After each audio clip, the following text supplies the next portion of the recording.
ეს უნივერსიტეტი შეიქმნა 2006 წელს, 20 წლის გავხდით ეხლახანს და თქვენ თუ გადახედავთ, რომ ძალიან ესე თქვათ ცნობილ და ასაკიან მკვლევარებთან ერთად ძალიან ბევრი ახალგაზრდა არის ჩართული, როგორც ადმინისტრაციაში, ასე სწავლებაში, ასე კვლევაში და ჩვენ ეს უნივერსიტეტი ერთად შევქმნით და შევქმნით ისეთი უნივერსიტეტი, როგორიც ან სხვაგან არ იყო, ან როგორიც გვინდოდა რომ ყოფილიყო, როცა ჩვენ ვიყავით სტუდენტები ან მკვლევარები.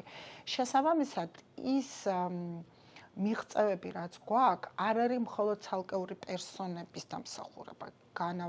ვაკნინებ, რა თქმა უნდა, არის, მაგრამ ბევრი ჩვენგანი აღნიშნავს, რომ ეს არის რაღაცა გარემოს, ინფრასტრუქტურის, დამხმარე სერვისების, ანუ თვითონ უნივერსიტეტის კონცეფცია და ხედვა, როგორი უნდა ყოფილიყო უნივერსიტეტი, ის არის განსხვავებული. ამიტომ რესურსი შეიქმნა არა მხოლოდ იმიტომ, რომ ძალიან ნიჭიერი ხალხი არის, იმიტომ რომ ის ნიჭიერი ხალხი აქ მოიზიდა აი ასეთმა ხედვამ, რომ შენ გაქვს აკადემიური თავისუფლება, გაქვს კვლევის თავისუფლება, შეგიძლია მიხვიდე ახალი იდეით, რომ ახალი პროგრამა მჭირდება. აი წარმოიდგინეთ ახლა ამ რეფორმის წყალობით ახალი იდეის რაღაცა თქვა განვითარებაც ვთქვათ, იმიტომ რომ სახელმწიფომ უნდა დაგიშვას რაღაცაზე მიღება იმ Excel-ის ფაილში უნდა მოხდეს ეს შენი პროგრამა. ანუ მე რომ მომინდეს რაღაც ახალი გავაკეთო და ახალი ანალოგი, გამოდის რომ არანაირ ახალისება რაღაცა სიახლის შექმნის, ანუ ფაქტიურად ბრუნდებით იმ დროს, როდესაც აი ფურცელზე დაწერილი ჩამონათვალი რო არსებობდა და რაღაც ახალი დარგები არ ხდება. ეს